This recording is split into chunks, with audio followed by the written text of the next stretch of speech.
नमस्कार सर्वांना. ग्रंथराज दासबोधचं वाचन आपण करत आहोत.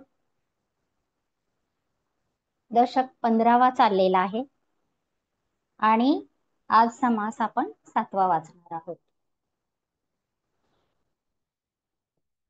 7व्या समासाचं नाव आहे अधोर्ध्व निरूपण. समासाचं नाव आहे अधोर्ध्व निरूपण. या विश्वरचनेच्या संबंधाने श्री समर्थांना असे सांगायचे आहे की विश्वामध्ये दोन उलटसुलट प्रवाह वाहत आहेत. एक प्रवाह वरून खाली येतो तर दुसरा प्रवाह खालून वर जातो. वरून खाली येणारा प्रवाह अतिशय सूक्ष्म, अतिसूक्ष्म आणि स्थूल या क्रमाने खाली घसरतो. खालून वर जाणारा प्रवाह स्थूल, सूक्ष्म, अतिसूक्ष्म आणि अतिशय सूक्ष्म या क्रमाने वर चढतो. याची दोन टोके अशी: वायू आणि जाणीव मिळून असणारी मूळ माया हे वरचे टोक आहे. तर पृथ्वीने किंवा जडद्रव्याने भरलेले विश्व, दृश्य साम्राज्य हे खालचे टोक आहे. मूळ मायेमध्ये शुद्ध जाणीव रूप असणारा ज्ञानमयी अंतरात्मा स्वस्वरूपात विलसतो. तेथे त्याच्यावर 3 गुणांचे किंवा पंचभूतांचे यत्किंचित दडपण आवरण नाही. जडद्रव्यामध्ये अंतरात्मा आहे यात शंकाच नाही, पण पंचभूतांचे आणि त्रिगुणांचे मोठे जाड आवरण त्याच्यावर आल्याने बाहेरून त्याच्या अस्तित्वाची खूण पटत नाही. प्राण्यांच्या ठिकाणी जाणीव रूपाने तो प्रकट दिसू लागतो हे खरे, परंतु तेथे त्यास स्वतःचे भान असत नाही. माणसाच्या ठिकाणी मात्र अंतरात्म्यास स्वतःचे भान येते, परंतु तेथे त्याचे स्मरण आणि विस्मरण यांचे मिश्रण असते. विस्मरणाला वाव न देता अंतरात्म्याचे सतत स्मरण सांभाळणे हे साधकाच्या जीवनाचे रहस्य असते. म्हणजे सतत आपल्याला विस्मरण होतं की आपण आत्मा नसून मानव आहोत. तर हा विसर आपल्याला झाला पाहिजे आणि आपण आत्माच आहोत हे सतत सतत आपल्याला स्मरण झालं पाहिजे. आणि हेच साधकाच्या जीवनाचे रहस्य आहे असे समर्थ रामदास स्वामींना सांगायचे आहे. हे स्मरण का सांभाळावे व कसे सांभाळावे हेच सांगण्यासाठी संत ग्रंथ लिहितात. ग्रंथ सतत वाचतात ते यासाठी की ते विचार आपल्याला थोड्या थोड्या कालावधीने सतत कानावर पडून आपण जागरूक राहावे आणि सतत आपल्याला आठवण राहावी की आपण कशासाठी आलेलो आहोत पृथ्वीवरती आणि आपलं काय काम आहे, आपल्या जीवनाचा उद्देश काय आहे. तर हे सतत स्मरण राहावं, विस्मरण होऊ नये यासाठी संत ग्रंथ लिहितात आणि याचं वेळोवेळी वाचन त्यासाठी केलं जातं. अंतरात्मा अतिशय सूक्ष्म आहे.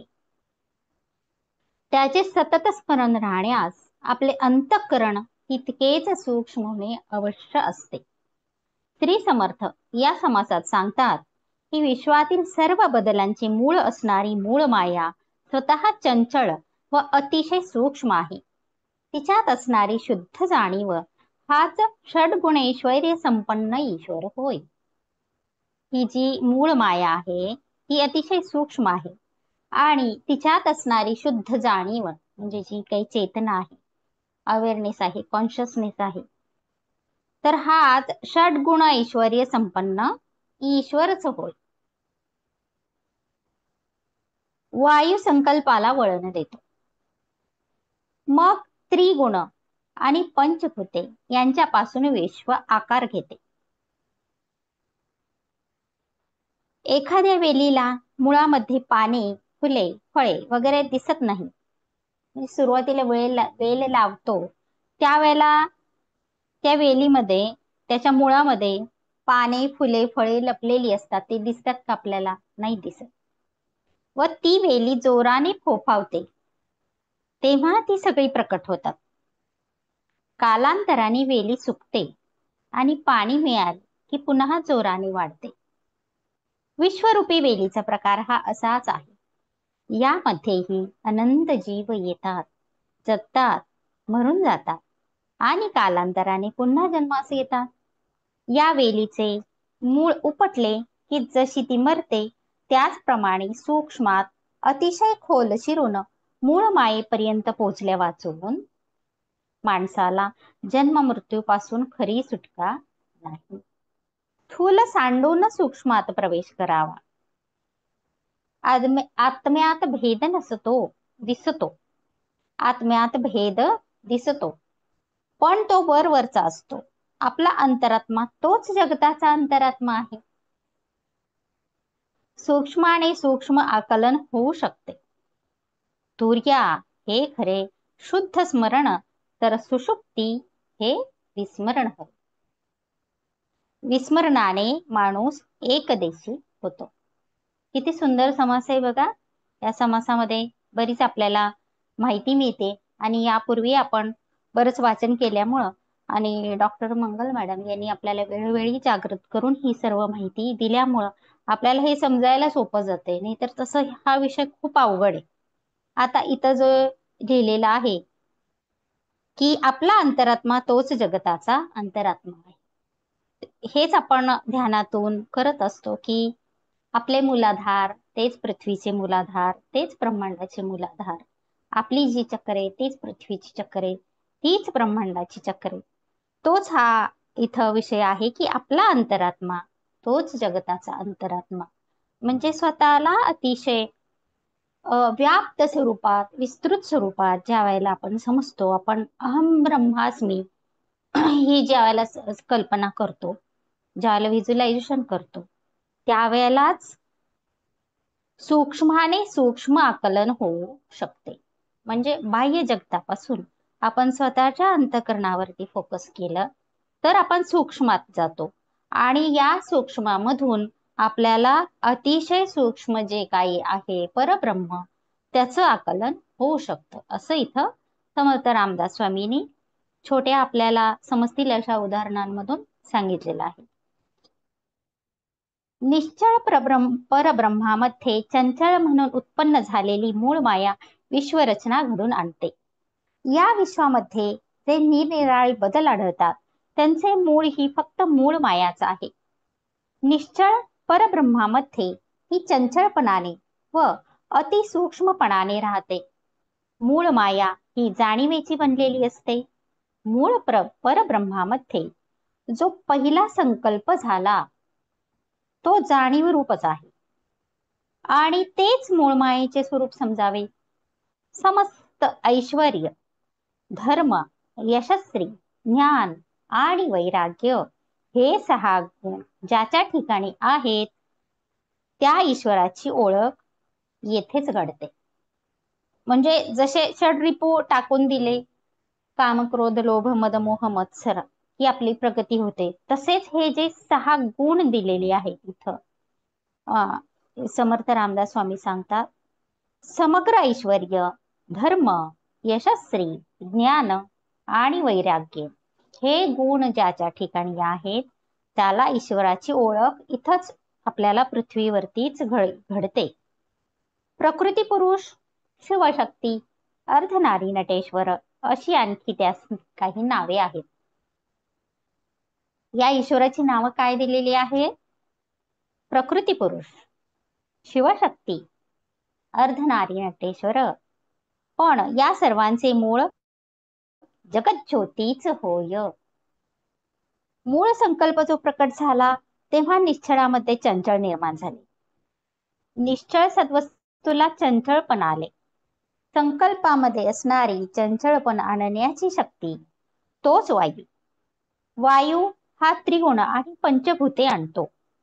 चंचलपणात प्रथमपासून 3 गुण व 5 पंचभूते असतात. मूळ मायेमध्ये 3 गुण आणि 5 भूते सूक्ष्म रूपाने कशी असतात ते समजून घेण्यासाठी वेलीचा दृष्टांत आपल्याला समर्थांनी दिलेला आहे. एखादी वेल बघा, तिच्या मुळ्या जमिनीत खोल गेलेल्या असतात. वेलीवर दिसणाऱ्या पानांचे, फुलांचे आणि फळांचे मूळ या वेलीच्या मुळांमध्येच असते. म्हणजे वेल ज्या वेळेला लावतो ती छोटीशी असते. त्या छोटीशा वेलीला मुळच असतात फक्त. तिला बाकीचे रंगरूप आलेलं नसतं. तिला पानं नसतात, फुलं नसतात. परंतु त्याचं जे मूळ आहे फळांचं आणि फुलांचं ते ह्या वेलींच्या मुळांमध्ये असतं. शिवाय वेलीचे निरनिराळे रंग, आकार, विकार, तरंग त्याचप्रमाणे निरनिराळे स्वाद व अंतरंग या साऱ्या गोष्टी त्या मुळ्यामध्येच असतात. परंतु त्या मुळ्या फोडून किंवा चिरून पाहिल्या तर त्याच्यामध्ये वरीलपैकी काहीही गोष्टी आढळत नाही.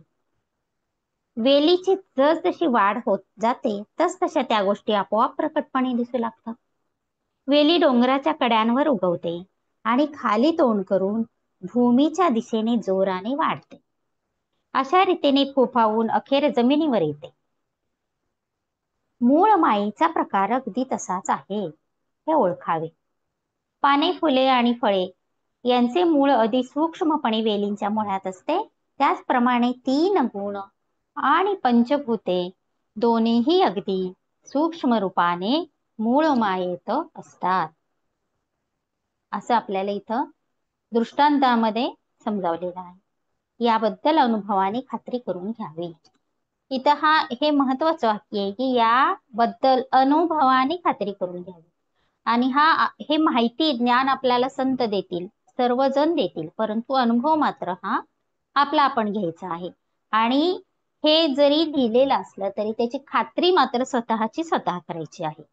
अनुभवाची खात्री आपण ही स्वतःची स्वतः करून घ्यायची आहे की ही जी मूळ माया आहे तिचे 3 गुण आणि पंचभूते ही सूक्ष्म रूपाने मूळ मायेत कशी आहेत हा अनुभव घेणं हे आपलं काम आहे. वेलींची संपूर्ण वाढ झाली की ती सुकते.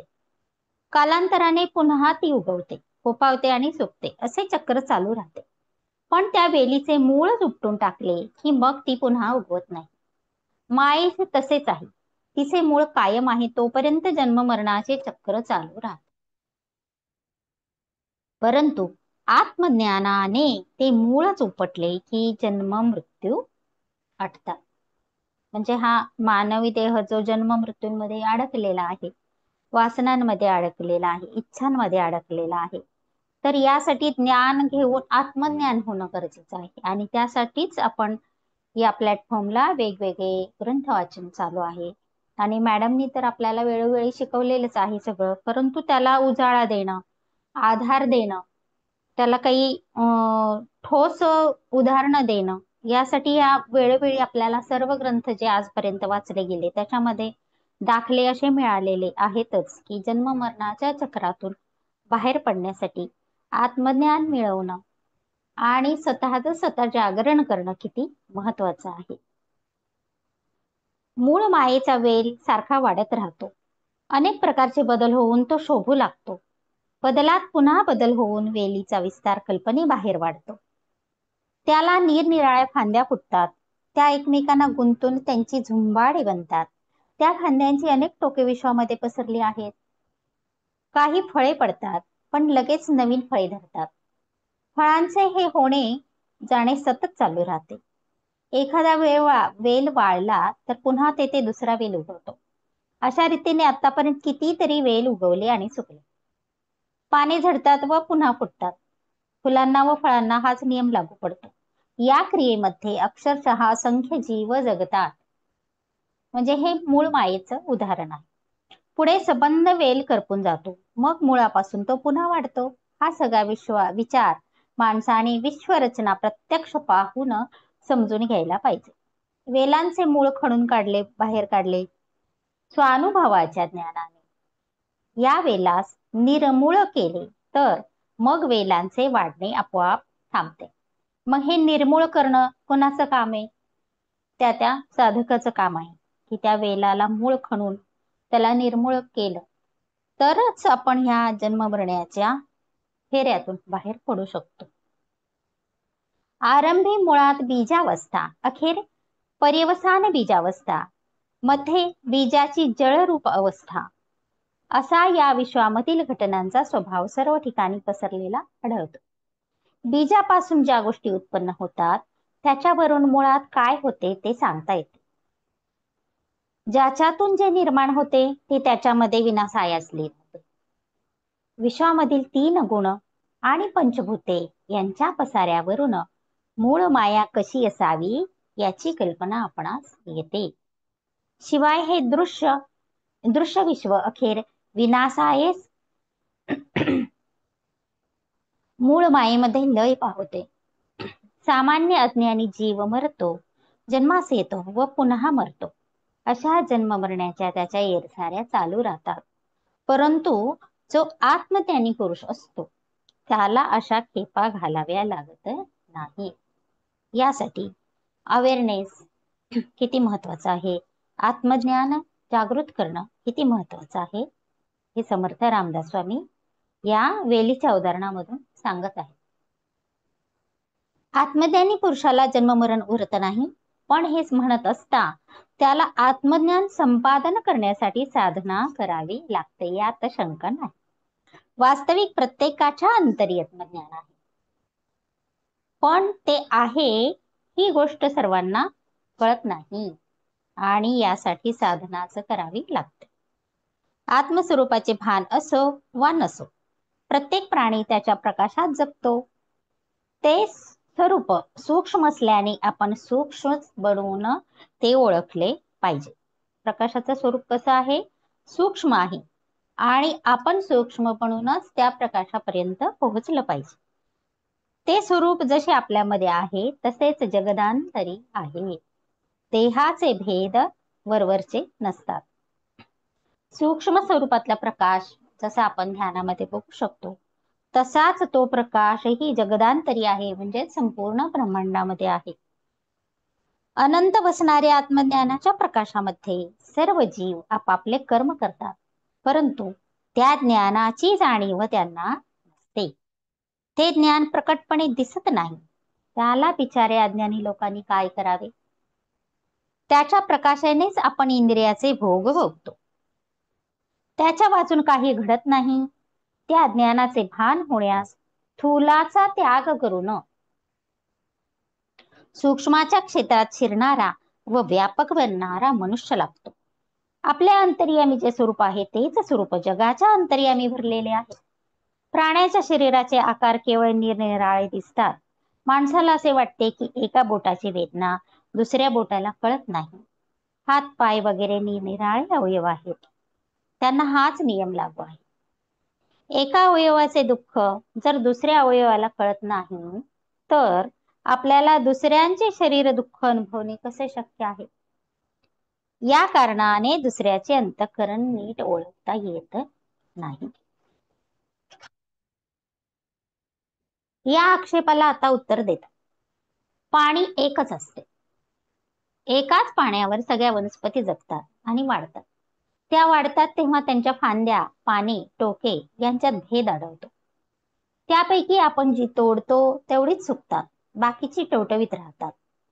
हे जसे घडते त्याचप्रमाणे देहांचे निरनिराळे भेद होतात व एका देहाचे दुसऱ्या देहाला कळत नाही. किती सुंदर सांगितलंय बघा रामदास स्वामींनी. उदाहरण पण किती सुंदर दिलेलं आहे इथं, की अवयवांमधून आणि देहांमधून आणि वेलींमधून ही एक वेल जेवढी आपण तोडतो तेवढीच सुकते आणि बाकीची टवटवीत राहते. आणि एका देहाचे दुसऱ्या देहाला कळत नाही, पण जाणीवेच्या दृष्टीने आत्म्याच्या ठिकाणी भेद नाही. ज्या जाणीवेने एका शरीराला दुःख कळते त्याच जाणीवेने दुसऱ्या शरीराला त्याचे दुःख समजते.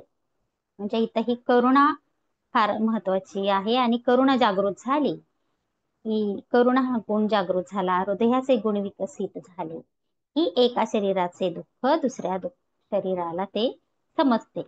प्रत्येक देहामधील आत्मा वेगवेगळा आहे असे वाटते, पण प्रत्येक देह स्वभाव भिन्न असल्याने हा भेद भासतो. तो खरा नसतो ही गोष्ट बहुतेक लोक जाणतात. काही लोक पाहून व ऐकून हे जाणतात.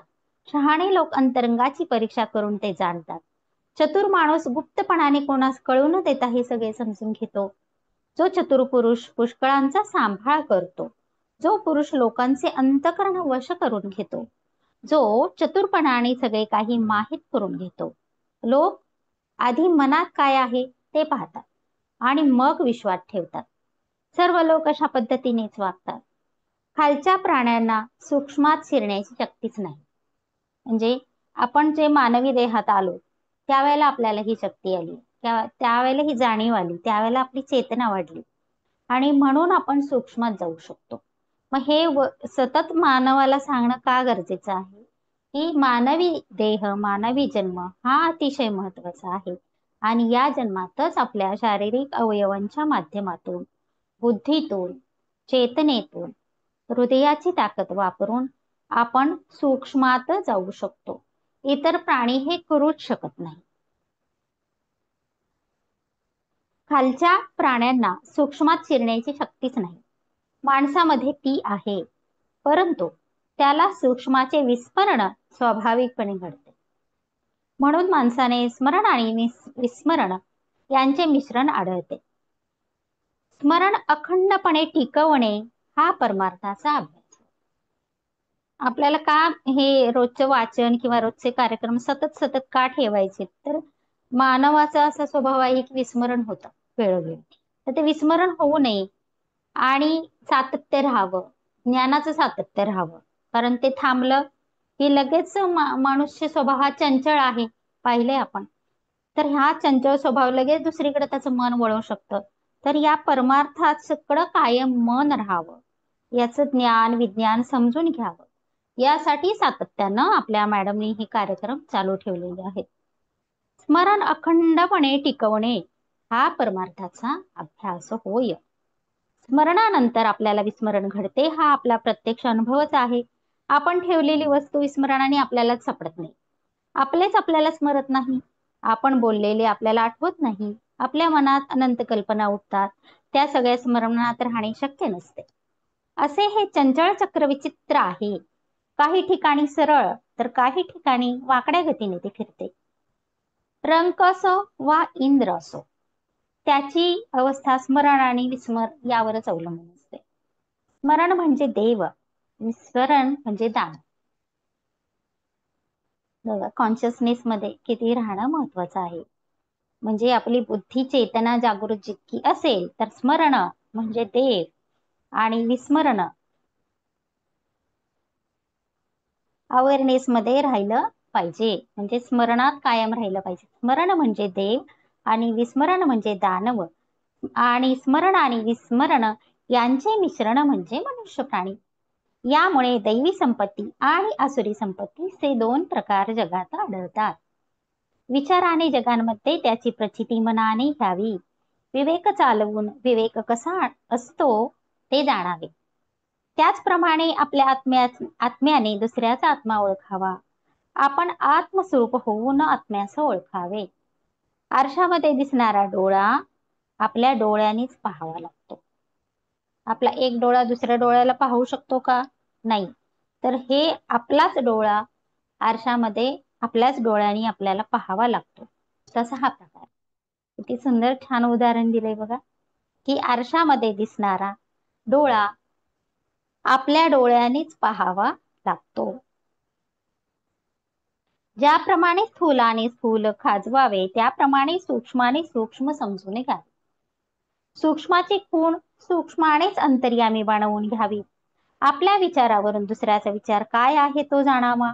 आपल्या अंतरंगावरून दुसऱ्यांचे अंतरंग कसे आहे ते ओळखावे. दुसऱ्यांच्या अंतःकरणाशी तदाकार होऊन त्याचे अंतरंग जाणावे. स्थूलामधील ज्ञान साधना आणि सूक्ष्मामधील ज्ञान साधना यामध्ये फरक असतो. स्थूलामध्ये ज्ञाता हा ज्ञेयापासून सदैव वेगळा राहतो. स्थूलामध्ये ज्ञाता हा ज्ञेयापासून सदैव वेगळा राहतो. पण सूक्ष्मामध्ये ज्ञाता हा ज्ञेयाशी अधिकाधिक तादात्म्य पावतो. म्हणून दुसऱ्याच्या अंतरंगाचे प्रतिबिंब ज्ञात्याच्या अंतरंगावर पडते. म्हणून दुसऱ्याच्या अंतरंगाचे प्रतिबिंब ज्ञात्याच्या अंतरंगात पडते. त्या प्रतिबिंबावरून दुसऱ्यांचे विचार, भावना, वासना, विकार सूक्ष्मात शिरलेल्या ज्ञाताला सहज कळतात. बघा, हे जे आपले साधनेमध्ये पुढे गेलेले जे काय आहे योगी ऋषी महर्षी जे आहेत, त्यांना का दुसऱ्याच्या मनातलं कळत होतं, तर त्याचं इथं बरोबर त्यांनी उदाहरण दिलेलं आहे की ते स्थूल आणि सूक्ष्म, अतिशय सूक्ष्मामध्ये जाऊन तादात्म्य पावत होते. सूक्ष्मामध्ये ज्ञाता हा ज्ञेयासी अधिकाधिक तादात्म्य पावत होता. त्यामुळे त्यांना दुसऱ्यांच्या मनातील प्रतिबिंब जसंच्या तसे दिसत होते आणि या प्रतिबिंबावरून दुसऱ्यांचे विचार, भावना, वासना, विकार सूक्ष्मात शिरलेल्या ज्ञाताला सहज कळतात. सूक्ष्मे सूक्ष्म समजावे, या श्री समर्थ वचनाचा असा अर्थ आहे. म्हणजे सूक्ष्म, जर आपल्याला सूक्ष्म समजून घ्यायचं असेल तर आपल्याला पण सूक्ष्मातच शिरावं लागेल. स्मरणामध्ये विस्मरण घडणे हेच भेदाचे लक्षण आहे. स्मरणामध्ये विस्मरण घडणे हेच भेदाचे लक्षण आहे. विस्मरणाने एकदेशीपण येतो. जो अपूर्ण आहे तो पूर्ण होऊ शकत नाही. मी आत्मस्वरूप आहे हे स्मरण होय. मी देह आहे हे विस्मरण होय. आपण ध्यानामध्ये काय करतो की मी आत्मस्वरूप आहे हे स्मरणात ठेवतो आणि मी देह आहे हे विसरतो. स्मरण विशाल आहे, पूर्ण आहे, तर विस्मरण आकुंचित, अपूर्ण व एकदेशी आहे. यासाठी ध्यान साधना महत्वाची आहे की स्वतःचे आत्मस्वरूप जाणून घेऊन की मी आत्मा आहे, मी देह नाही, मन नाही, बुद्धी नाही, तर शिवोहम मी फक्त शिवच आहे. पुढचे शिकतो व मागचे विसरतो. पुढे उजेड व मागे अंधार. पुढचे स्मरतो व मागचे विसरतो.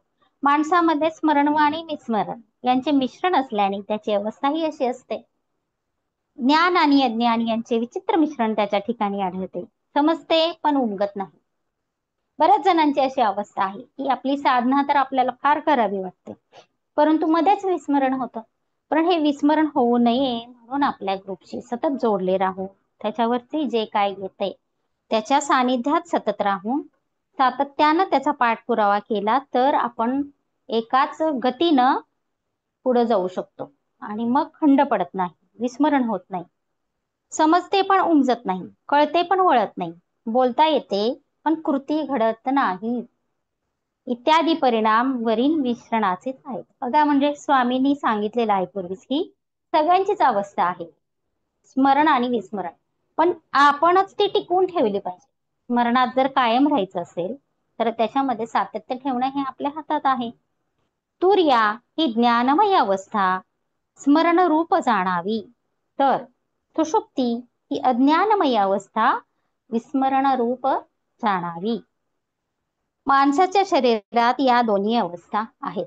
ह्या सुद्धा मॅडमनी आपल्याला शिकवलेल्या आहेत. बघा, तुर्या अवस्था म्हणजे मोनाड ही अवस्था आपल्याला मॅडमनी शिकवलेली आहे. ही अतिशय महत्वाची आहे की ही ज्ञानमय अवस्था आहे आणि ध्यानाच्या एका लेवलला गेल्यानंतर या अवस्थेमध्ये आपण जातो.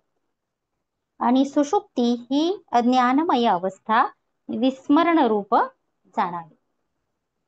स्वप्न अवस्था, जागृती अवस्था आणि सुषुप्ती अवस्था यामधली ही जी सुषुप्ती अवस्था आहे जी ओंकार ध्यानामध्ये आपल्याला आपल्या क्लासमध्ये शिकवली जाते, तर ही सुषुप्ती ही अज्ञानमय अवस्था विस्मरण रूप जाणावी. माणसाच्या शरीरात या दोन्हीही अवस्था राहतात. अशा रीतीने 7वा समास संपलेला आहे. अतिशय सुंदर समास आहे. मला हा फार महत्वाचा वाटला म्हणून मी हा निवडलेला आहे समास. 15वा दशक 15वा वाचण्यासाठी मी हा निवडलेला होता.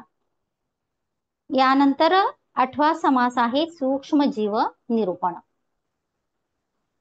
तर याचं थोडक्यात आपण सारांश वाचूया.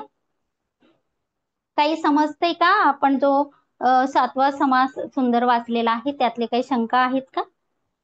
विचारू शकता आपण, कारण फार महत्वाचा समास आहे हा. नाही काही शंका, तुम्ही इतकं समजून सांगताय, शंका काही राहतच नाहीये. नाही, धन्यवाद मॅडम. कारण समर्थ रामदास स्वामींनीच इतकं सटीप सविस्तर लिहून ठेवलंय की आपल्याला विचार सुद्धा करायचा नाही, फक्त वाचन मनन आणि चिंतन करायचं हो. आहे. तर आपण पुढचा समास घेऊया. सूक्ष्म जीव निरूपण. विश्वात अचेतन व सचेतन असे दोन पदार्थ आढळतात, पण दोन्हीचा अभ्यास करू लागलो की माणूस आपल्या नित्याच्या आकुंचित जगातून अनंताच्या जगात जातो. अनंताच्या जगात वावरत असता आपली क्षुद्र अहंता बाजूस सरते व आपण काही काल तरी विशालपणाचा अनुभव घेतो. घेतो ना आपण हा अनुभव? बघा, म्हणजे हे खरंच यापूर्वी जरी मी वाचलं असतं ना तरी मला काहीही समजलं नसतं. परंतु 2 वर्ष विहंगमच्या प्लॅटफॉर्मला सतत राहिल्यामुळं, मॅडमच्या बरोबर राहिल्यामुळं अक्षरशः अंगावर काटे येत आहेत की किती विशाल सूक्ष्म ज्ञान आपण घेतलेलं आहे यापूर्वी, की आपल्याला कल्पनाही नाही की आपल्याला न कळतपणे मॅडमनी किती महत्वाच्या आध्यात्मिक गोष्टी आपल्याकडून करवून घेतलेल्या आहेत. अनंताच्या जगात वावरत असता आपली क्षुद्र अहंता बाजूस सरते व आपण काही काल तरी विशालपणाचा अनुभव होतो. या जगात आपल्यासारखे जीवन जगणारे कोट्यावधी जीव आहेत. त्याचा विचार करता करता आपले मन कसे देहबुद्धीतून बाहेर पडते त्या या समासात थोडक्यात वर्णिले आहे. देहबुद्धीतून बाहेर पडून स्वतःला काही काल तरी विशालपणाचा अनुभव घेणं, हेच आपण सकाळच्या पहाटेच्या इतर मॅडमनी वेगवेगळे जे कोर्स घेतलेले आहेत त्या ध्यान कोर्सेसच्या माध्यमातून आपल्याला हेच प्रॅक्टिकली करून घेतलेलं आहे. श्री समर्थ सांगतात की या विश्वामध्ये अनंत जीव आहेत. पृथ्वीवर, पाण्यात आणि आकाशाकडे जिकडे तिकडे जीवजंतू आहेत. त्यांचे प्रकार, रंग, तऱ्हा सर्व काही मोठे विलक्षण आहे. काही जीव इतके सूक्ष्म आहेत की आपल्या इंद्रियांना ते दिसत देखील नाहीत. त्यांचे जीवन, त्यांचे आयुष्य त्याच्या आकारात साजेसे असते. याखेरीज कल्पनेने, शापाने आणि जादूने निर्माण झालेले जीव असतात ते निराळे. जगातील सर्व जीवांचे ज्ञान कोणासच नसते, म्हणून कोणीही अल्पज्ञानाने उतावीळ होऊ नये. अंतरात्मा किंवा भगवंत तेवढाच एक ज्ञानी खरा. भगवंताचा हा विस्तार मनाला कळत नाही, म्हणून माणसाने देहाची अहंता धरू नये, तिला बाजूस सरावे आणि देवाचे कर्तृत्व कौतुकाने पाहावे. अशा रीतीने विवेकाने भगवंताला धुंडणे यासारखा उत्तम मार्ग नाही. जगात जे अनंत प्रकारचे जीव आहेत त्यांचे त्यांच्या जीवनाचे किंचित दिग्दर्शन करतात. धुळीच्या कणाहून सुद्धा अनेक लहान असे सूक्ष्म किडे आहेत. जसा त्याचा आकार अति लहान तसे त्याचे आयुष्य पण अत्यंत थोड्या काळाचे असते. त्यांची युक्ती व बुद्धी तशीच अल्प असते.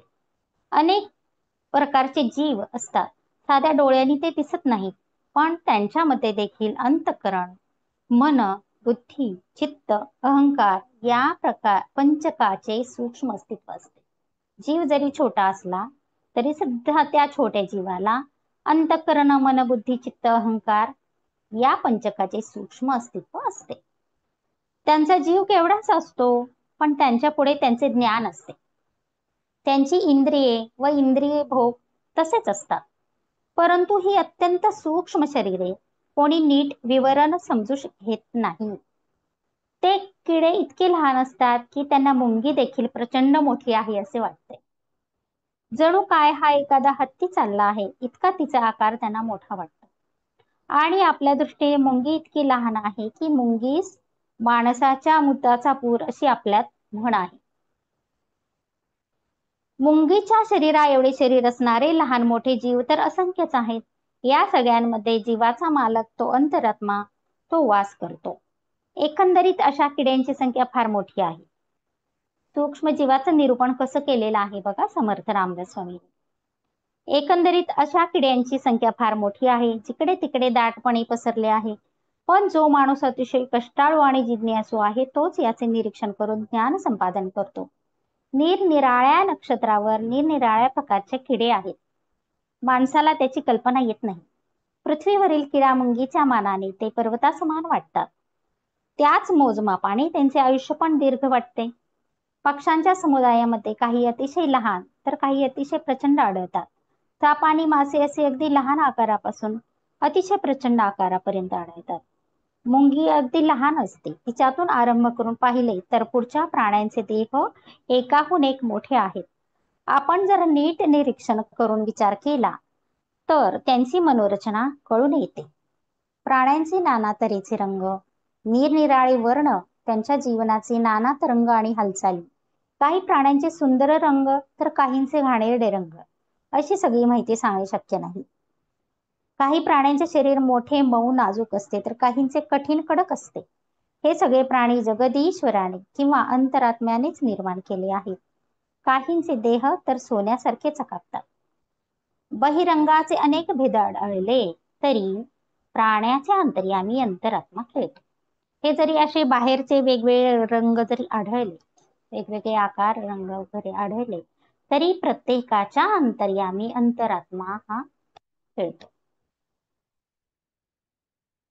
माणूस विशाल व अनंत जीवसृष्टीकडे पाहतच नाही. पृथ्वीवर, पाण्यात व आकाशात प्राणी आहेतच, परंतु कल्पनेने, शापाने व जादूने निर्माण झालेले सुद्धा प्राण्यांचं माहिती इथं समर्थांनी दिलेली आहे.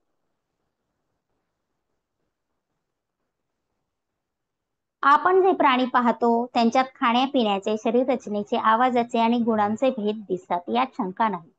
पण प्रत्येक प्राण्यात राहणाऱ्या अंतरात्म्यामध्ये भेद नाही, तो एकच आहे. एक प्राणी चिडका असतो तर दुसरा मारका असतो. आपण जर नीट निरीक्षण केले तर सृष्टीमध्ये अनेक प्रकारची अशी मौल्यवान आश्चर्य बघायला मिळतात. सृष्टीमधील ही अमोल कौतुके नीट निरीक्षण करणारा कोणी भेटत नाही. तो आपल्यापुरते अगदी अल्प ज्ञान मिळवतो आणि जीवन जगतो. 9 खंड मिळून पृथ्वीचा विस्तार आहे. तिच्या भोवती 7 समुद्रांचा वेढा आहे. पण ब्रह्मांडाच्या बाहेर असणारे पाणी कोणीच पाहत नाही. त्या पाण्यामध्ये अक्षरशः असंख्य जीव आहेत.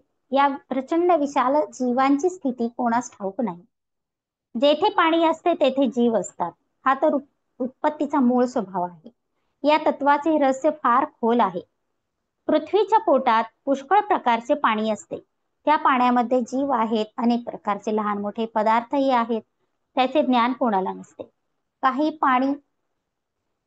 प्राणी आकाशातच असतात. त्यांनी पृथ्वी कधी पाहिलेलीच नसते व आकाशातच त्यांना पंख फुटतात आणि मग वरच्यावर उडून जातात. 84 योनीत अनेक प्रकारचे आकाशात राहणारे, पृथ्वीवर राहणारे, जंगलात राहणारे, पाण्यात राहणारे जीव प्राणी आहेत. या सर्वांचे ज्ञान कोणाला नसते. एक उष्ण अग्नी सोडला तर इतर ठिकाणी जीव प्राणी आढळतात. इतकेच काय, पण कल्पनेपासून देखील प्राणी निर्माण होतात, याचे ज्ञान कोणालाच नसते. त्याचप्रमाणे काही प्राणी सामर्थ्याने अर्थात सिद्धीने निर्माण होतात, काही इच्छेपासून होतात, तर इतर काही शापाच्या शब्दोच्चाराबरोबर शापदेह तयार होतात. काही देह माणसाच्या जादूगिरीचे असतात, तर काही राक्षसांच्या मायेचे असतात, तर काही देवांच्या देहाचे प्रकार आहेत. काही देह क्रोधापासून जन्मतात तर काही तपश्चर्येपासून जन्मास येतात.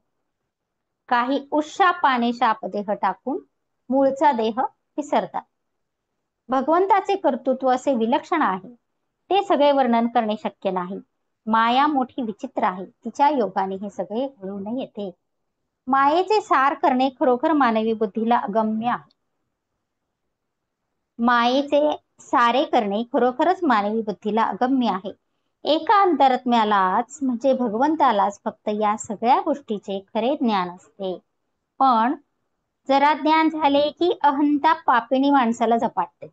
थोडं जरी ज्ञान झालं तरी माणसाला वाटतं, हा मी किती हुशार आहे, खूपच मला ज्ञान आलेलं आहे. मग ती जो अहंकार आहे तो लगेच तो अहंता पापिणी माणसाला झपाटते. काय वाटेल ते करावे, पण या अहंतारूपी पापिणीला सपाट करावे आणि मग भगवंताचा शोध करावा, हाच सर्वोत्तम मार्ग आहे. मायेने अशी काही कठीण करणी करून ठेवली आहे तशी कोणी पाहिली नाही व कधी ऐकली नाही. मायेची ही विलक्षण कला संपूर्णपणे समजून घ्यावी. एखाद्याला जर थोडेफार समजले, तो पोटापुरती विद्या शिकला, तर माणसाला मी मोठा जाणता आहे असा उगीच गर्व चढतो व तो माणूस वाया जातो. जगामध्ये अंतरात्मा तेवढाच एक खरा ज्ञानी आहे. तोच सर्वांच्या अंतर्यामी आत्मरूपाने राहतो. त्याचा महिमा आकलन होण्या एवढी बुद्धी फार क्वचित आढळते. पंचमहाभूते, अहंकार व महत्तत्व ही 7 वेष्टने ब्रह्मांडाची आहेत. 7 कोणती झाली? पंचमहाभूतामधली 5. 6 अहंकार आणि 7 महत्तत्व ही 7 वेष्टने ब्रह्मांडाची आहेत. त्यात राहणाऱ्या पिंडाला पण तशीच 7 आवरणे असतात. या पिंडात असंख्य प्राणी आहेत.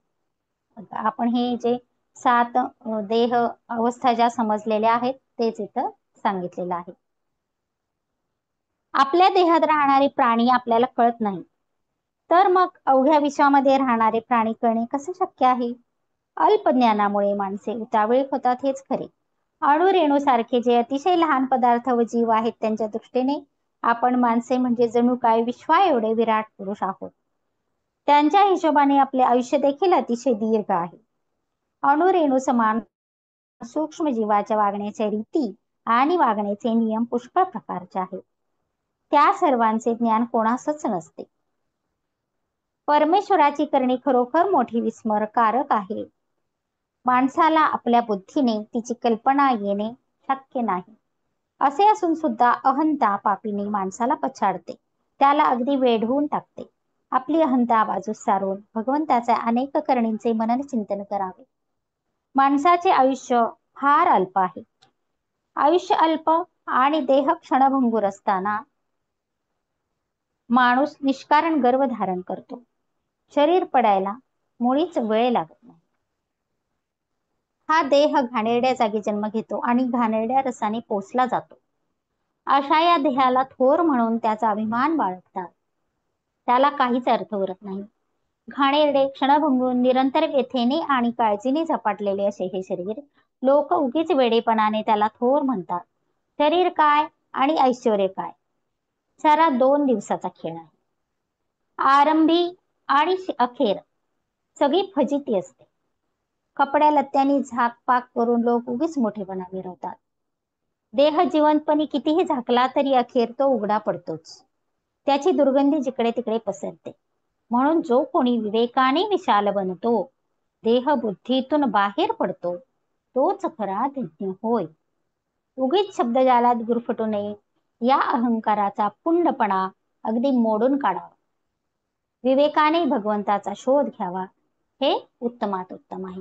समर्थ रामदास स्वामींनी अनेक जीवांचं उदाहरण देऊन मानवी देहात सुद्धा किती निरुपयोगी आहे हे इथं सांगितलेलं आहे. आणि या देहबुद्धीतून, मानवी देहबुद्धीतून बाहेर पडणं हीच खरी धन्यता आहे.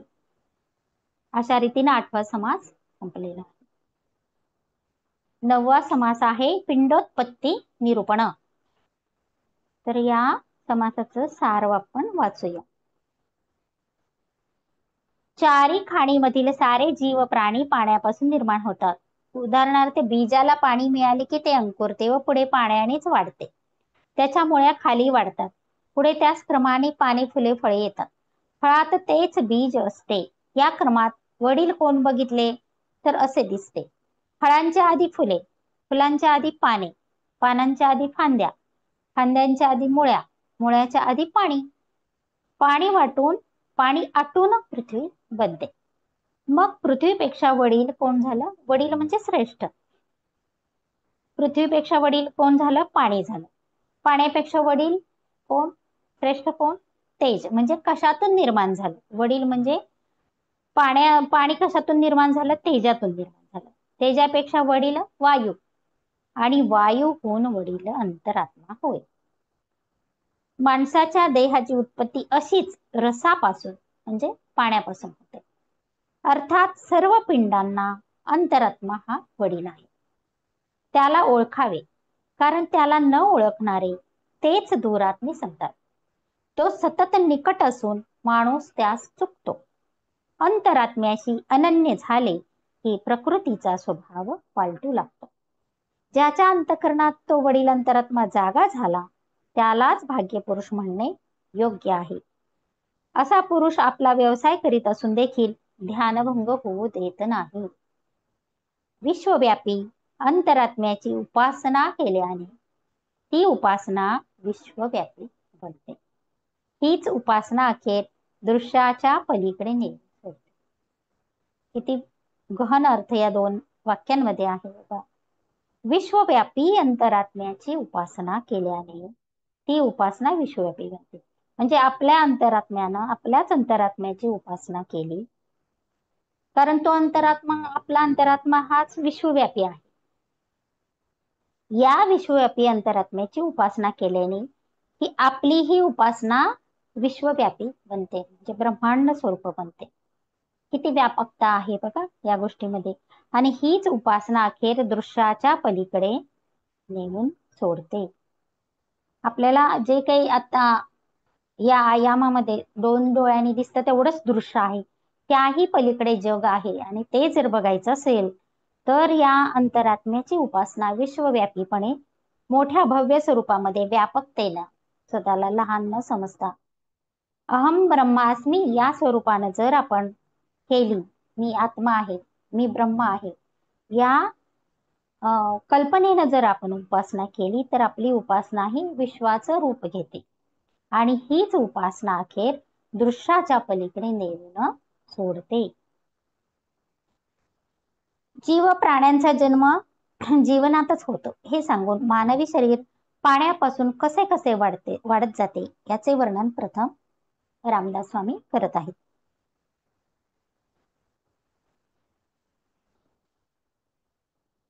चारही खाणीमध्ये जन्म घेणारे प्राणी साऱ्या पाण्यापासून वाढतात. असे असंख्य प्राणी जन्मास येतात आणि मृत्यू पावतात. 3 गुण, पंचभूते आणि अंतरात्मा हे एके ठिकाणी कालवून मानवी शरीर बनलेले असते. पण त्याचे मूळ शोधले तर ते आपरूप आहे. आप म्हणजे जल असे आढळते. पावसाळ्यानंतर उगवणाऱ्या वनस्पती जर पिळून पाहिल्या तर त्याच्यातून पाणी झिरपते. मानवी शरीराच्या बाबतीत स्त्रीपुरांची रेते रक्तामध्ये एकत्र मिसळतात. रक्तरेताच्या संयोगाने अन्नरस आणि देहरस यांची एक मूस तयार होते. या दोन्ही रसांच्या योगाने ती मूस किंवा तो पिंड हळूहळू वाढतो. असाच वाढत जाऊन त्यामधील जे कोमल असते ते कठीण बनते व सर्व अवयवांमध्ये जीवन रस पसरतो. संपूर्ण शरीर तयार झाले म्हणजे ते बाहेर येते. ते जमिनीवर पडताच रडू लागते. सर्व माणसांच्या बाबतीत सगळे असेच घडून येते. देह वाढत जातो तशी कुबुद्धी पण वाढत जाते. मुळापासून हे सारे घडते. पाहता पाहता वाढते आणि मोडते. सर्वांचे शरीर दिवसेंदिवस मोठे होत जाते. मग निरनिराळे विचार सुचला. ज्याप्रमाणे झाडांच्या फळात बीज असते त्याचप्रमाणे मानवी जीवनात देखील घडते. ऐकून व स्वतः पाहून हे सगळे काही ध्यानात येते. बीजाला पाणी मिळाले की ते अंकुरते. त्यास पाणी मिळाले नाही तर ते उडून जाते.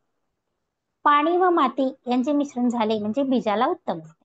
पाणी आणि माती यांच्यात बीज असेल तर ते भिजते आणि त्यास अंकुर फुटतो. तो आपोआप वाढत जातो. त्या वाढण्यामध्ये मोठा आनंद असतो.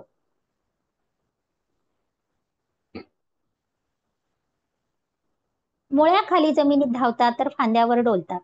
मुळ्या आणि फांद्या बीजामध्ये एकत्र असतात पण नंतर दोन्ही बाजूनी वाढतात. मुळ्या जमिनीत खोल जातात तर झाडांचे शेंडे वर आकाशात जातात. मग अनेक प्रकारच्या पानांनी, फुलांनी, फळांनी झाडे नुसते भरून जातात. झाडांच्या उदाहरणावरून असे दाखवतात की मागे जाता जाता आपल्यास अखेर अंतरात्म्यापर्यंत जावे लागते. तो सर्वांचे मूळ आहे. झाडाचं उदाहरण का दिलेलं आहे त्यांनी? की अंतरात्म्याची कल्पना यावी, मुळाची कल्पना यावी म्हणून इथं झाडाचं उदाहरण दिलंय. झाडाच्या वाढण्यामध्ये पाहिले तर असे आढळते की फळाहून फूल वडील आहे, तर फुलाहून पान वडील आहे. या क्रमाने पानाहून लाकडे वडील आहेत, लाकडाहून बारीक मुळ्या वडील आहेत, मुळ्याहून पाणी वडील आहे. पाणी घट्ट बनले आणि त्यामुळे पृथ्वीवर अनेक प्रकारच्या पिंडाचे कौतुक पाहायला मिळते. वर सांगितल्याप्रमाणे जगात पिंडोत्पत्तीच्या बाबतीत प्रत्यक्ष अनुभव येतो. म्हणून पृथ्वी सर्वांमध्ये वडील होय. आपण ध्यानामध्ये पृथ्वीला जो प्रेम प्रकाश पाठवतो तो यासाठी की पृथ्वी हे आपली मूळ आहे. बघा इथं त्याचं किती छान आपल्याला समजेल असं उत्तर सापडलंय की आपण जे ध्यान करतो त्यावरील आपल्या हायर सेल्फ कडून आपल्या मुख्य स्त्रोताकडून जी काही ऊर्जा घेतो ती पृथ्वीला प्रेम आणि प्रकाश पाठवतो. तर इथं पृथ्वी ही आपली मूळ आहे, तिच्यातून आपला कसा जन्म झालाय ते इथं सुंदर उदाहरणावरून अगदी न समजणाऱ्याला सुद्धा समजेल असं छान उदाहरण इथं रामदास स्वामींनी सांगितलेलं आहे. आणि वर सांगितलेल्याप्रमाणे जगात पिंडोत्पत्तीच्या बाबतीत प्रत्यक्ष अनुभव येतो. म्हणून पृथ्वी सर्वांमध्ये वडील होय.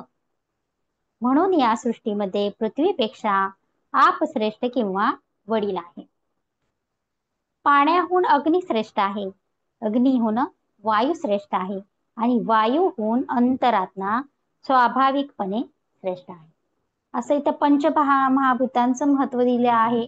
एकाहून एक श्रेष्ठ आहेत आणि या पंचमहाभूताहून अंतरात्मा हा अतिशय श्रेष्ठ आहे. अशा अनुक्रमाने जर अंतरात्मा सगळ्यांपेक्षा वडील किंवा श्रेष्ठ आहे, त्याला जो जाणत नाही तो दुरात्मा होय. आत्म्यापासून जो दूर झाला किंवा आत्मा ज्यास अंतरला तो दुरात्मा होय. अंतरात्म्यास ओळखणे म्हणजे प्रकृतीचा स्वभाव पालटतो.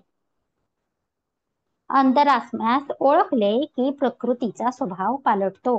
असा मनुष्य व्यवहार करीत गेला तरी त्याचे अनुसंधान भंग पावत नाही.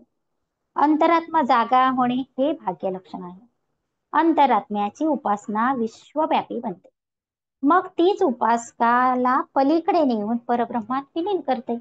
ही उपासना म्हणजे हे माध्यम आहे आणि हे उपासना करणं, साधना करणं हे सातत्य ह्याच्यामध्ये असणं फार महत्वाचं आहे की ही साधना, ही उपासना विश्वव्यापी बनवते आणि हीच उपासना उपासकाला पलीकडे नेऊन परब्रह्मामध्ये विलीन करते.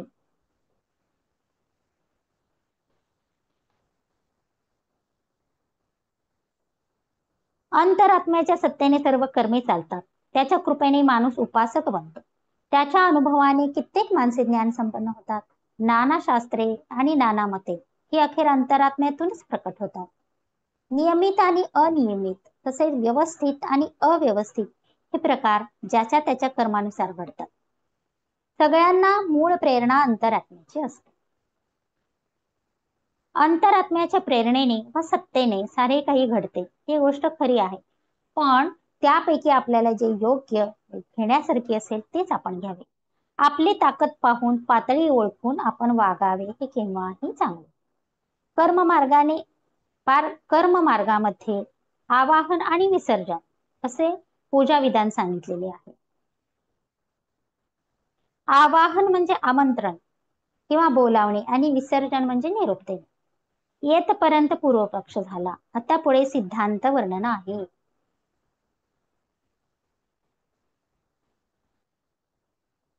भगवंत माझ्याहून वेगळा आहे अशी भावना जोपर्यंत असते तोपर्यंत त्याचे आवाहन आणि विसर्जन चालते.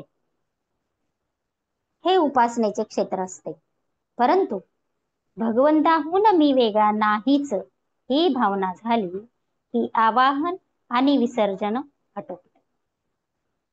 त्याचप्रमाणे चंचळाचा प्रांत येथे संपून निश्चयाची कक्षा लागते. वेदांत म्हणजे शास्त्र प्रचिती, सिद्धांत म्हणजे गुरु प्रचिती आणि धादांत म्हणजे आत्मप्रचिती. या तीन प्रचितींमध्ये आत्मप्रचिती निश्चितपणे मुख्य प्रमाण आहे. पंचमहाभूतांचा अवाढव्य पसारा बाजूस सारावा आणि आपले आत्महित करून देणाऱ्या महावाक्यांचा अर्थ पहावा. यावर मनन चिंतन करावे. असा हा 9व्या समासामध्ये आपल्याला समर्थ रामदास स्वामींनी खूप सुंदर सुंदर माहिती सांगितलेली आहे की आत्म्याला कसं तादात्म्य राहिलं पाहिजे. सततची उपासना करून उपासनेचे महत्व सांगितलेले आहे आणि भगवंताहून आपण वेगळे नाहीच आहोत हे आवाहन आणि विसर्जन या ठिकाणी आटोपतं. तर ही आपली अवस्था आली पाहिजे. कारण ज्या वेळेला आपण पूर्व पक्षामध्ये आवाहन आणि विसर्जन या दोन्ही गोष्टी कर्म मार्गाने आवाहन आणि विसर्जन ही प्रथम पायरी झाली. परंतु त्याच्या पुढची पायरी आहे की मी भगवंताहून वेगळा नाही, आणि त्यावेळेला आवाहन आणि विसर्जन हे संपलेलं पाहिजे. म्हणजे मीच ब्रह्म आहे या अवस्थेपर्यंत आपण पुढच्या पायरीमध्ये गेलं पाहिजे. आणि इथून हा शेवटचा समास आहे 10वा समास सिद्धांत निरूपण. तर 9वा समास संपलेला आहे आणि 10वा समास चालू होत आहे. 10वा समास सुद्धा खूप छान आणि खूप महत्वाचा आहे. 2 पेज आहेत आपण त्याचे. आज शेवटचा दिवस आहे, आपण आज पूर्ण करूया 10वा समास. सिद्धांत निरूपण.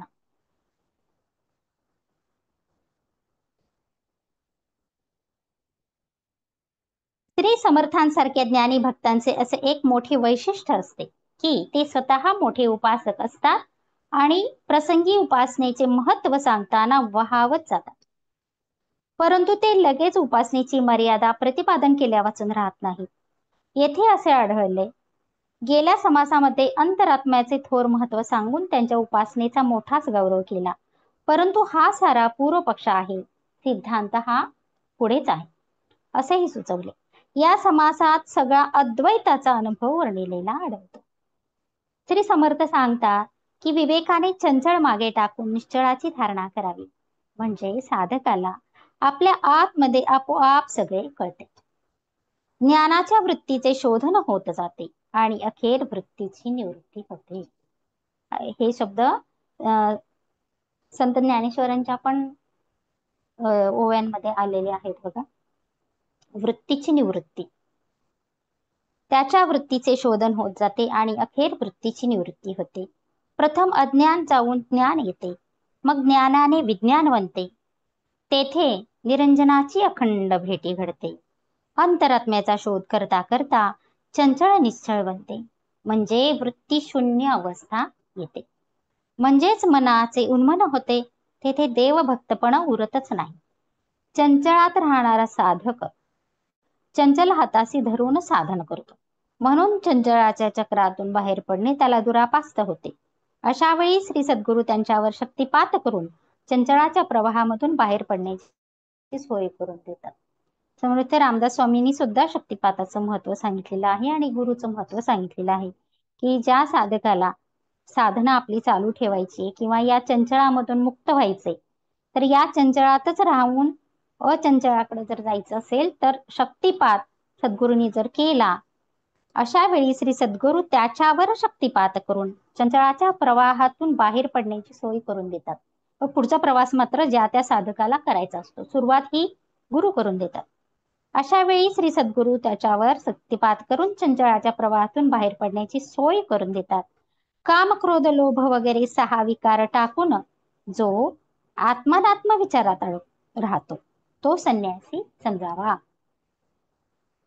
आतापर्यंत असे पुष्कळ विचारी पुरुष निस्संग होऊन ज्ञानी बनले, म्हणून साधकाने शाश्वताचा शोध करावा. तो करताना शब्द, कल्पना, मन व बुद्धी याच्या पलीकडे जातो. तेथे निरंजनाची गाठ पडून तो ज्ञानी बनतो, निर्विकार होतो. त्याच्या वासनेचे बीज गळून पडते व त्याचा देह प्रारब्धाने चालतो. दृश्य नाहीसे होत नाही, त्याचे मिथ्यापण तेवढे निश्चयाने कळते. ज्ञानी माणसाने जगामध्ये भक्तीचा प्रसार करून उपासनेचे ऋण फेडावे. असं सार वाचन झालंय. आता आपण पुढील समासाचं विवरण वाचूया. आकाश सर्वव्यापी व निश्चळ आहे, त्याच्यामध्ये साऱ्या गोष्टी घडतात व नाहीशा होतात. त्यात चंचळ आहेत म्हणून निश्चळ आणि चंचळ दोन्ही आपले अंतर्यामी विवरून पहावे, म्हणजे मग निरंजनाची भेट होते, विज्ञान होते व उन्मनी साध्य होते. आकाशामध्ये साऱ्या घटना होतात आणि जातात. होणाऱ्या आणि जाणाऱ्या घटना कायम टिकत नाहीत.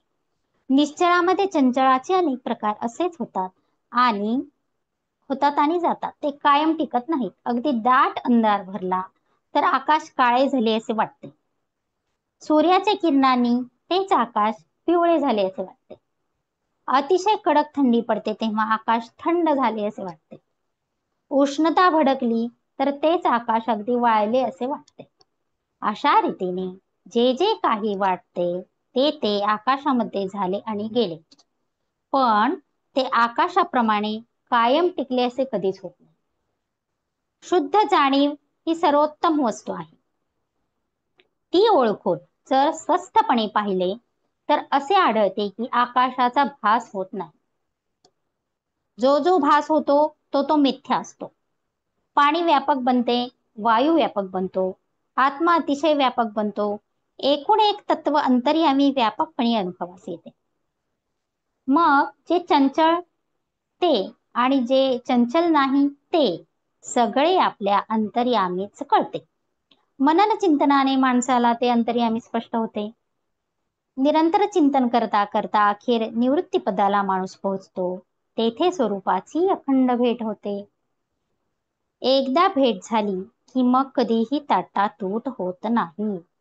तेथे ज्ञानाचे विज्ञान होते आणि मनाचे उन्नत होते. सर्व तत्वांचे निरसन झाल्याने विवेकाने परब्रह्मासी अनन्यपणा घडतो. उपासना करून अंतरात्म्याचा शोध घेता घेता सारे अशाश्वतच मुळी शाश्वत रूप बनते. उपासक आणि उपास्य हा भेद मावळतो. अज्ञान जाते, ज्ञान जाते आणि केवळ वृत्ती शून्यता आढळते. म्हणजे आपल्यालाच वाटतं ज्ञान किती घ्यावं किती घ्यावं किती घ्यावं, परंतु ज्ञानाच्या पुढची कोणती अवस्था आहे तर वृत्ती शून्यता. भरपूर ज्ञान घेतलं तरी त्या वृत्तीतून निवृत्त होणं, ही वृत्ती शून्यता येणं ही एक पुढची ही पायरी समर्थ रामदास स्वामींनी सांगितलेली आहे. चंचळाच्या अंमलातून सोडवणे हे खरे शक्तिपाताचे लक्षण होय. अंतरात्म्याचा शोध करायला निघालेल्या साधकाला असा अनुभव येतो की जे चंचळ आहे ते निश्चळ बनते. त्या ठिकाणी देव आणि भक्त यांचे निराळेपण संपते. दोघे एक जीव होऊन जातात. तेथे असा शब्द मी घातला खरा, परंतु या अनुभवामध्ये स्थल नाही. कोणताही दृश्य पदार्थ मुळीच नाही. त्या अनुभवाची काही कल्पना यावी यासाठी जसे येईल तसे मी बोलत आहे. ती स्थिती अशी आहे की तिच्यामध्ये अज्ञान आणि त्याचे भ्रम सर्व नाश पावतात. तसेच ज्ञान आणि त्यांचे परिणाम शांत होतात व अखेर वृत्तीशून्य होऊन केवलपणा उरतो. जीव आजपर्यंत चंचळाच्या भोवऱ्यामध्ये गिरका खात होता. तो भोवऱ्यातून त्याला बाहेर खेचणे हे शक्तिपाताचे प्रधान लक्षण आहे. बघा, म्हणजे हा जो मानवी देह गिरक्या खातोय, जो भोवऱ्यांमध्ये अडकलेला आहे, त्याला कळत नाहीये की नक्की काय करावं. तो चंचळ आहे, चक्रात सापडलेला आहे. तर या चक्रात सापडलेल्या भोवऱ्याप्रमाणे फिरणाऱ्या मानवाला जर बाहेर खेचतं तर ते काय आहे, शक्तिपाताचं प्रधान लक्षण आहे. चंचळाच्या चक्रातून बाहेर पडणारा जीव परमात्म स्वरूप बनतो आणि त्या निवांत व निर्विकारी स्वरूपात निवांतपणे स्थिर होतो. श्री सद्गुरू म्हणजे आध्यात्मिक शक्तीचे प्रचंड भांडार होय नव्हे. श्री सद्गुरू म्हणजे आध्यात्मिक शक्ती अखंड निर्माण करणारे यंत्र होय. या शक्तीचा उपयोग करून साधक आपले अंतःकरण अंतरात्म्याशी स्थिर करू शकतो. श्री सद्गुरू आपली शक्ती देण्यास केव्हाही तयार असतात, परंतु घेणारा शिष्य त्यासाठी तयार असावा लागतो. दर्शन, स्पर्शन, भाषण, स्मरण, संकल्प, आज्ञा, स्वप्न वगैरे शक्ती प्रदान करण्याचे अनेक मार्ग आहेत. शक्तिपाताचे इथं प्रकार समर्थ रामदास स्वामींनी सांगितलेले आहे. कोणत्या साधकास कोणता मार्ग योजावा याचे अचूक ज्ञान सद्गुरूंनाच असते. एका ज्योतीने दुसरी ज्योत पेटवावी, त्याचप्रमाणे परमात्म स्वरूपामध्ये विलीन झालेला संत साधकाच्या अंतरात्म्यास चेतवतो, पेटवतो, जागा करतो. संतांनी दिलेले भगवंताचे नाम हेच काम करते. संतांनी शक्तिपात दिल्यानंतर तिची जोपासना करून वाढवणे हे साधकाचे काम असते. बऱ्याच साधकांना काय वाटतं, मला शक्तिपात दिलाय सद्गुरूंनी, मला शक्तिपात दिलाय, परंतु त्याच्या पुढचं काम हे साधकाचं असतं. केवळ शक्तिपात दिला की सद्गुरू आपल्याला जागे करतात, परंतु ती साधना वाढवणं, आपली प्रेरणेनं त्या शक्तीनं काम केलेलं असतं. ती शक्ती वाढवणं आणि आपल्या मानवाचा देहभाव जो आहे तो सोडून आपल्याला ब्रह्मभाव ज्यावेळेला येईल त्यापर्यंत नेण्याचं काम हे शक्तिपाताचं सद्गुरूंचं आहे. आणि त्यासाठी साधकाची उपासना, शक्तिपात केल्यानंतर तिची जोपासना करून वाढवणे हे साधकाचे काम असते. येथे एक महत्वाची गोष्ट ध्यानात ठेवावी की शक्ती देणाऱ्यांची फारसी वाढ नसते, ती घेणाऱ्यांची आणि घेऊन सांभाळणाऱ्यांची वाढ असते. किती महत्वाचं वाक्य आहे की सद्गुरू व अनेक सद्गुरूंकडे शक्ती असतेच आणि ते देतात, परंतु ती घेणाऱ्यांची आणि घेऊन सांभाळणाऱ्यांचीच वाण असते. जोपर्यंत चंचल असते तोपर्यंत त्या बदलाच्या दृश्याचा भ्रम राहणार. ते चंचल आटल्यावर मग भ्रम शिल्लक उरत नाही. चंचल आणि निश्चय दोन्ही एकरूप कधीच होत नाही. शक्तिपाताचं फार छान समर्थ रामदास स्वामींनी इथं उदाहरण दिले की शक्तिपात घेणं आणि सांभाळून ठेवणं ही अतिशय महत्वाची जबाबदारी आहे. नुसतं शक्तिपात घेऊन थांबणं याचा उपयोग नाही. खरे विचारवंत पुरुष महावाक्याचा विचार करून निस्संग बनतात. तर यातली जी काही आपल्याला मॅडमने सुरुवातीला सांगितले की तुम्हाला आवडलेली वाक्य बाजूला लिहून ठेवा आणि त्याच्यावरती कायम मनन चिंतन करा. मग तसंच इथं आपल्याला रामदास स्वामी सांगतायत की खरे विचारवंत पुरुष महावाक्याचा विचार करून निस्संग बनतात. कारण ही वाक्य हे शब्दच आपल्याला प्रेरणादायी असतात आणि त्या शब्दांमध्ये ताकद असते. आणि ती जर आपण कारण विश्लेषण तर आपण ऐकलेलं आहे, मग ती वाक्य ही त्याचा सार असतात. मग ही ती वाक्य आपण परत परत वाचली महावाक्य की हे सार लक्षात येतं आणि आपण त्या एनर्जीशी परत कनेक्ट राहतो आणि आपलं मन विचलित होण्यासाठी त्यापासून रोखलं जातं. परब्रह्म अंतरी ठसल्यावर माया विलीन होते. अद्वैत अनुभवाची अवस्था मन बुद्धी शब्द कल्पना या सर्वांच्या पलीकडची असते.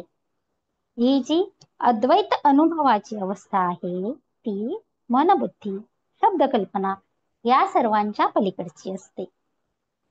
जो संन्यासी आहे त्यालाच महावाक्यांचा विचार करण्याचा अधिकार आहे.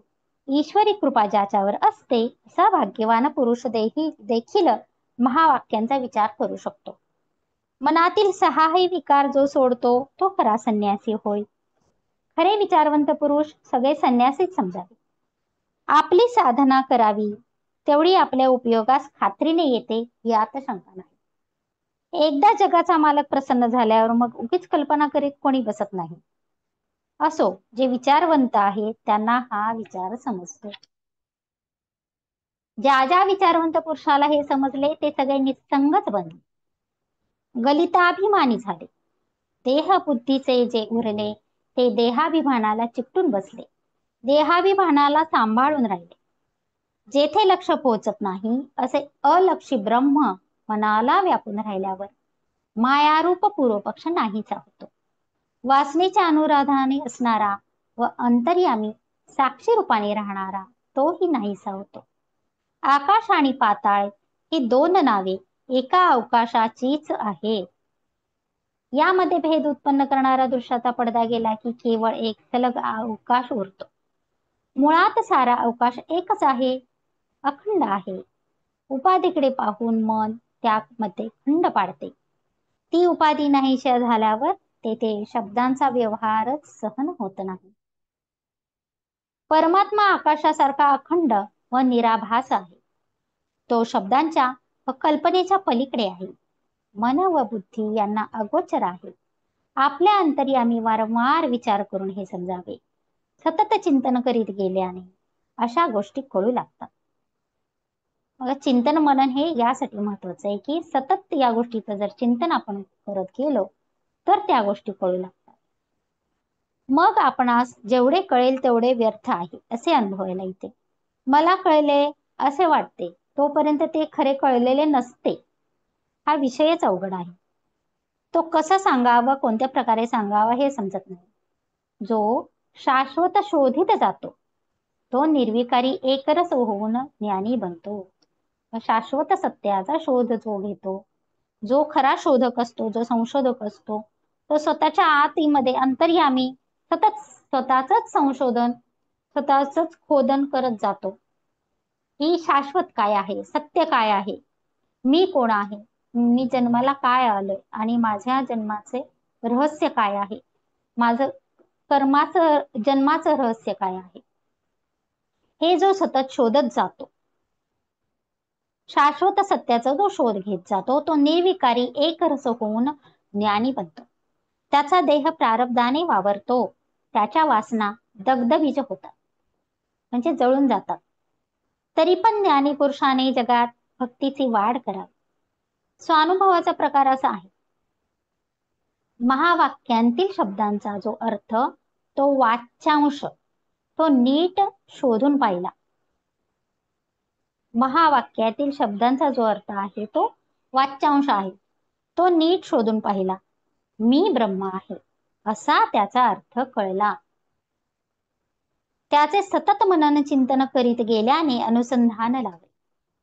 मन सारखे स्वस्वरूपात रमू लागले. हा लक्षाचा अंश होय. लक्ष जे स्वस्वरूप, जे ते स्थिर होणे, म्हणजे लक्षांश साधणे होय. त्यानंतर ध्यान करणारे मन नाहीसे होऊन वृत्तीशून्यता आली. लक्षांश अलक्ष परब्रह्मात लीन झाले. ध्यानामधील ही पुढची उन्मन अवस्था समर्थ रामदास स्वामी सांगत आहेत. मन सारखे स्वस्वरूपात रमू लागले. हा लक्षांचा अंश होय. लक्ष जे स्वस्वरूप, तेथे स्थिर होणे, म्हणजे लक्षांश साधणे. ध्यानामध्ये स्थिरता येणं फार महत्वाचं आहे आणि ती स्थिरता आल्यानंतर लक्षांश साधला जातो आणि ध्यान करणारे मन नाहीसे होऊन वृत्तीशून्यता आली. लक्षांश अलक्ष परब्रह्मात लीन झाले. अनुभव घेणारा, बोलणारा, सांगणारा, पाहणारा, साक्षी सर्व लय पावल्यावर पुढे बोलण्याची शिल्लकच उरत नाही. जो शाश्वताचा शोध करीत गेला तोच यथार्थ ब्रह्मज्ञानी झाला. विकाररूपी चंचळ मागे टाकून तो निर्विकार ब्रह्मासी तदाकार होतो. अशी ही उन्मन अवस्था ध्यानामधील पुढची समर्थ रामदास स्वामींनी वर्णन केली आहे. अज्ञानाच्या अवस्थेत असताना हे दृश्यरूप वाईट स्वप्न त्यांनी फार मोठ्या प्रमाणात पाहिले, पण ब्रह्मज्ञानी जागृती झाल्यावर ते सारे खोटे होते असा अनुभव आला. म्हणजे जे काही दृश्य आहे ते ब्रह्मज्ञान झाल्यावर जे काही खोटं आहे असा अनुभव येतो आणि पुन्हा जरी ते आठवले तरी ते खोटे होते अशी खात्री होते. ज्ञान झाल्यावर प्रारब्धानुसार त्याचा देह चालतो, तो राहील अथवा जाईल, पण त्याच्या अंतःकरणात ब्रह्मविचार अत्यंत स्थिर असतो. बीज जर आगीने भाजले तर ते वाढत नाही. त्याचप्रमाणे ज्ञानी पुरुषाच्या वासनेचे बीज जळून जाते, त्यामुळे त्यास वासना उरतच नाही. साधकाने आत्मानात्म विचार सतत करून आपली बुद्धी निश्चल ठेवावी. निश्चल बुद्धीनेच ब्रह्मज्ञान सिद्ध होते. पूर्वी होऊन गेलेल्या थोर संतांची बुद्धी अशा रीतीनेच निश्चल ब्रह्मामध्ये गेली असे आढळते. जो निश्चळाचे ध्यान करतो तो निश्चल बनतो. जर तो चंचलाचे ध्यान करतो तो चंचल बनतो. जो दृश्याचे ध्यान करतो तो दृश्यरूप बनतो. जो शेवटपर्यंत म्हणजे परब्रह्मापर्यंत जातो त्याला चंचल आणि दृश्य काहीच करू शकत नाही. जो खरा अंतर्निष्ठ आहे त्याला माया जादू टोपणाप्रमाणे खोटी दिसते. हे दृश्य सारे मिथ्या आहे असे प्रथम कळते. मग सतत चिंतनाने ते मनामध्ये अगदी दृढपणे स्थिर होते. अशा रीतीने दृश्याचे मिथ्यापण अंतरी स्थिर झाले की एकाएकी भय समूळ नाश पावते. ज्या उपासनेने साधक ब्रह्मज्ञानापर्यंत पोहोचतो त्याचे ऋण फेडणे अवश्य असते.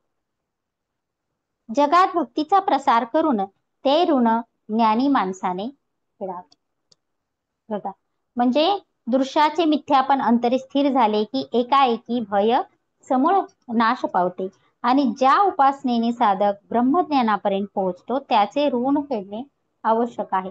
या मानवी देहामधून आपण ज्या उपासनेच्या माध्यमातून ब्रह्मज्ञानापर्यंत पोहोचतो ते एक ऋण आहे. आणि ते ऋण सुद्धा आपल्याला या मानवी देहामध्ये फेडायचंय. आणि ते कसं फेडायचंय? तर जगात भक्तीचा प्रसार करून. आता त्या ज्या वेळेला रामदास स्वामी होते त्यावेळेला भक्तिमय सगळा परिसर होता, किंवा भक्ती योग हा जास्त त्या लोकांना त्यावेळेला आवडत होता. परंतु आत्ताच्या कलियुगामध्ये आपल्याला जागृती जी करायची आहे लोकांची, ती सामूहिक चेतनेतून करायची आहे. सर्वांना ज्ञान द्यायचं आहे, सर्वांना ध्यानाला जोडायचं आहे. आणि जगामध्ये या ध्यानाचा प्रसार करून किंवा आपल्याला सर्व लोकांना चांगली माहिती देऊन चांगल्या ग्रुपला जोडून घेणं, हा प्रसार करून हे आपण ऋण फेडू शकतो. म्हणजे जरी आपल्याला ज्ञान झालं तर तेच ज्ञान इतरांना मिळवून देणं, हे जर आपण केलं तर त्या ऋणातून काही अंश तरी आपण मुक्त होऊ, असाच विचार इथं मांडलेला आहे. अंतर्यामी विवेक करून सगळे काही बरोबर समजलेले असावे. वास्तविक मनुष्य ब्रह्मज्ञानी झाला म्हणजे त्यास कोणताही विधी आणि निषेध उरत नाही. तो पूर्णतया स्वतंत्र असतो, असे झाडून सारे शास्त्रकारास सांगतात. असे असून देखील श्री समर्थ म्हणतात की ज्ञानी पुरुषांनी उपासनेच्या उपकाराची फेड करावी. आपण काय करतो? ज्ञान घेतो आणि स्वतःपुरतंच मर्यादित ठेवतो. तर हे ज्ञान असं मर्यादित न ठेवता त्या घेतलेल्या ज्ञानाने उपासनेच्या उपकाराची फेड करावी. हा एक विधीच आहे. हे तर मराठी संतांचे मोठे वैशिष्ट्य आहे. बघा, मराठी संतांनी केवढं ज्ञान त्यावेळेला लिहून ठेवले आणि ते ज्ञान आता आपल्याला पर्यंत पोहोचते. मध्ये अनेक माध्यमे झाली. आता प्रिंटिंगची तरी सोय आहे. पूर्वी प्रिंटिंग करता येत नव्हतं तरी सुद्धा शाई, बोरू, टाक, भुर्ज पत्रे किंवा साधे किती त्यावेळेला अडचणीच्या गोष्टी होत्या, तरी सुद्धा ज्ञान पुढच्या माध्यमांपर्यंत, पुढच्या पिढीपर्यंत पोहोचवण्यासाठी या संतांनी ते लिहून ठेवलं, जतन करून ठेवलं. आणि ते जतन केल्यामुळं ते आपल्यापर्यंत आता पोहोचलेलं आहे. आणि हेच मराठी संतांचं वैशिष्ट्य आहे. आणि त्यामुळंच आपली महाराष्ट्र भूमी ही अतिशय श्रेष्ठ आहे. कारण या महाराष्ट्र भूमीमध्येच अनेक संत होऊन गेलेत आणि त्यांनी हा ज्ञानाचा प्रसार हा खूप मोठ्या प्रमाणात केलेला आहे. अगदी मोठ्यातला मोठा ब्रह्मज्ञानी जरी झाला तरी त्याच्या ज्ञानाचा समाजाला उपयोग झाला पाहिजे, असे ते हट्टाने प्रतिपादन करतात. काय आहे रामदासांचा हट्ट? की मोठ्यातला मोठा जरी ब्रह्मज्ञानी झाला तरी त्याच्या ज्ञानाचा समाजाला उपयोग झाला पाहिजे. या बाबतीत इतर संत गुळमुळीतपणे सांगतील, पण श्री समर्थ अगदी खडसून खडसून सांगतात. त्यांच्या वाङ्मयात या त्यांच्या दृष्टिकोनाचा वारंवार प्रत्यय येतो की समाजाला ज्ञानाचा उपयोग करून देणं, यासाठी त्यांनी एवढे मोठे मोठे ग्रंथ लिहिले आणि सर्व समाजापर्यंत पोहोचलेले आहेत. अशा रीतीनं समास 10वा आणि दशक 15वा संपलेला आहे. काही शंका आहे का याच्यामध्ये? 10व्या समासामध्ये